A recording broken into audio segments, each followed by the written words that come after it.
Retour des championnats majeurs avec un choc en Ligue 1 ce soir. Les amis, c'est l'occasion de tenter un prono sur Unibet. 100 € de bonus sur le premier pari s'il est perdant avec le code LEXCITY. Condition pour jouer en bas de l'écran.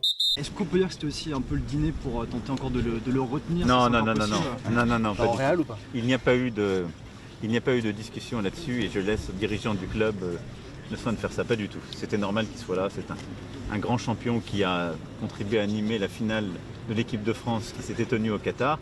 Et le club du PSG, compte tenu de son actionnariat, ça fait 7 saisons quand même au PSG.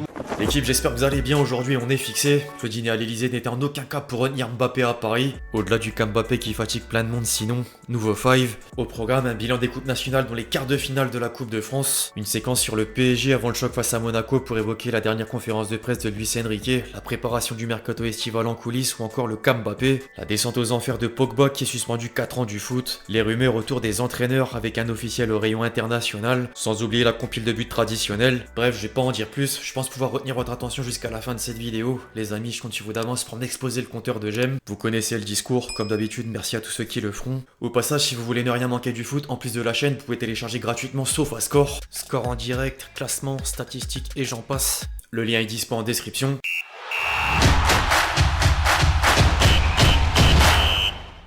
Au milieu des coupes nationales, 2 matchs en retard de la Serie A avaient lieu cette semaine. L'Inter et Naples ont respectivement balayé l'Atalanta et Sassuolo. Et l'un enchaîne un 11e succès consécutif, toutes compétitions confondues, en plus de prendre 12 points d'avance sur la Juventus. Pendant que l'autre éteint l'incendie grâce au duo Osimhen-Kvaratskhelia. Outre-Manche, le 5e tour de FA Cup vient de livrer un verdict. Chelsea a pris le meilleur sur Leeds et peut remercier Gallagher pour le but victorieux à la 90e minute. Au rayon des cadors de la Première Ligue, seul Brighton prend la porte. Manchester United s'est imposé sur le plus petit des scores à Nottingham et affrontera Liverpool en quart de finale. Les Reds ont réalisé la passe à 3 devant Southampton avec les débuts en trompe de Jadon Dance. La pépite de 18 ans apparaissait chez les pros le 21 février avant de remporter la Coupe de la Ligue anglaise et d'inscrire un doublé en 8e de finale de Coupe d'Angleterre une semaine plus tard. Respect. Du côté de l'Espagne, ensuite, la Coupe du Roi offre une finale inédite. L'Atlético Madrid est tombé de haut sur la pelouse de Bilbao et laisse les frères Williams rejoindre Mallorca, vainqueur de la Real Sociedad à l'issue d'une séance de tir au but. Les deux hommes font sans surprise la une des quotidiens madrilènes. Enfin, au pays, les petits poussés bloquent malheureusement au moment d'atteindre le dernier carré de la Coupe de France. Après la qualification de Lyon aux dépens de Strasbourg, Valenciennes a également éliminé Rouen à l'épreuve des pénaltys et Rennes met un terme au parcours du Puy. Rouennais comme Auvergnat repartent néanmoins avec les honneurs pour reprendre le titre de l'éveil.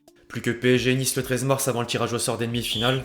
En parlant du PSG, ce soir les Parisiens seront à Monaco pour lancer la 24e journée de Ligue 1. Mauvaise nouvelle supplémentaire en défense. Danilo est forfait à cause d'une blessure à l'entraînement et rejoint Marquinhos, Skriniar ou encore Kipembe à l'infirmerie. Du coup, le jeune Gadou effectue une première apparition dans le groupe pro. En dehors du défaut de dernière minute, Luis Enrique a fait quelques déclarations intéressantes en conférence de presse, dont la première sur le choix de sortir Mbappé contre Rennes. C'est une réflexion spontanée après un match, c'est une réalité. Chacun peut l'interpréter de manière positive ou négative. Je comprends qu'on puisse critiquer ou penser que c'est une mauvaise décision. Ce qui est important pour moi, c'est de chercher les meilleures solutions pour l'équipe à un moment donné. C'est toujours le présent et le futur immédiat qui comptent. Il s'est ensuite penché sur la saison prochaine après qu'un journaliste ait mentionné la rumeur Raphaël Leao. C'est un chanteur, en parlant de lui avec le sourire. Je peux pas parler d'un joueur en dehors de chez nous. Tout ce que je peux dire, c'est que si tout se passe bien, c'est ce que j'espère. Je suis convaincu que nous aurions une équipe très forte l'an prochain, encore plus forte que cette année, et de tous les points de vue. En attaque, en défense, physiquement, techniquement. Les mots de Lucho me tendent la perche pour basculer sur l'article d'RMC au sujet du mercato estival. Fabrice Hawkins a révélé que recruter un numéro 9 n'est pas une priorité pour les dirigeants parisiens, mais plutôt de mettre la main sur un milieu défensif de très haut niveau, quitte à casser la tirelire.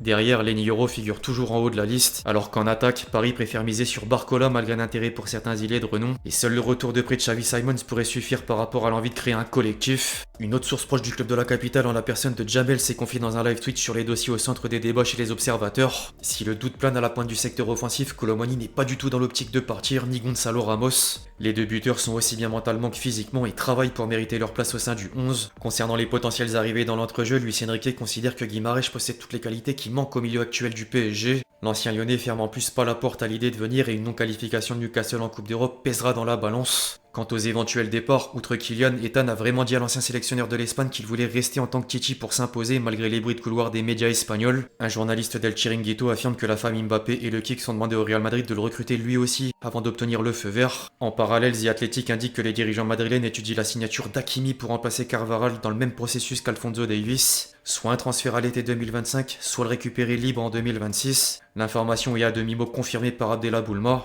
Enfin, un dernier mot à propos de Mbappé. Relevo stipule que Faisal Amari est venu à Madrid et lui chercher une maison ces derniers jours. La fin du feuilleton arrive à grands pas. En dehors des scoops, sinon, le Kicks vient de devenir le nouveau sponsor maillot de l'Inter. Cette phrase est folle. Plus sérieusement les amis, le club italien a dévoilé un maillot spécial dans le cadre du partenariat avec Paramount et à l'occasion de la sortie du nouveau film Tortue Ninja sur la plateforme. On devrait donc voir leur tête dont Donatello sur la face avant des joueurs lundi face au Genoa. Vous avez capté la vanne.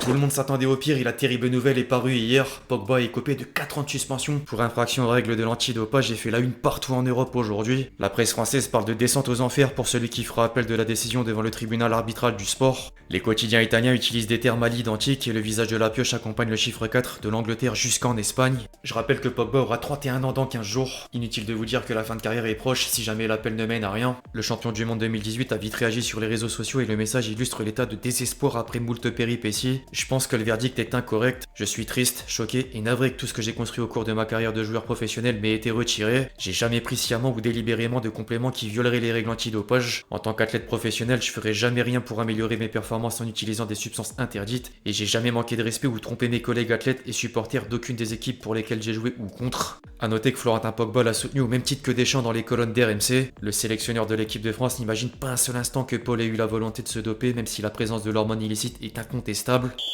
Chez les entraîneurs à présent, l'année 2024 semble prendre le même chemin que 2023. À l'échelle internationale, Petkovic vient de succéder à Belmadi sur le banc de l'Algérie, tandis qu'au rayon des clubs, les annonces de départ de Klopp, Xavi et Tourelle en fin de saison font déjà couler beaucoup d'encre. En parlant de Tourelle, il voudra vite retrouver poste. L'ancien entraîneur parisien serait ouvert à l'idée de remplacer Xavi au Barça, mais la Première Ligue reste une priorité, d'autant que Manchester United devrait écarter Ténard. Les Blaugrana ont d'ailleurs d'autres noms dans la liste comme Hansi Flick ou encore Deserbi qui faisait la une de Sport mercredi. Le coach de Brighton figure également dans les petits papiers de Liverpool. The Athletic rapporte que la priorité des Reds n'est autre que Xabi Alonso, sauf que la concurrence du Bayern nécessite de cocher d'autres profils, dont Deserbi, Amorin, Nagelsmann ou encore un certain Francaise. Oui, effectivement, le style de jeu proposé par le technicien sans Eor plairait beaucoup aux dirigeants du club anglais, même s'il est le plus bas dans la liste. Par contre, Nagelsmann a d'autres prétendants à l'image de Newcastle et Dortmund qui envisagent de changer d'entraîneur cet été.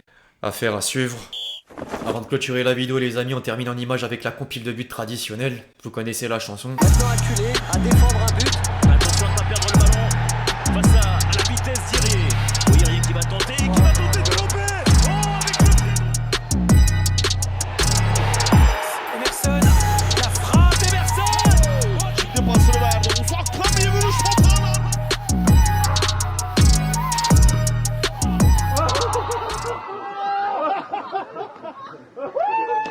Bref l'équipe, voilà tout pour le fight du jour, j'espère qu'il vous a plu, je compte sur vous si c'est le cas pour lâcher votre meilleur j'aime, comme d'habitude. N'hésitez pas à réagir dans les commentaires sur tous les sujets qu'on a pu traiter aujourd'hui, puis d'ici là on se retrouve très vite sur la chaîne pour de nouvelles vidéos, c'était Lexity. Ciao ciao.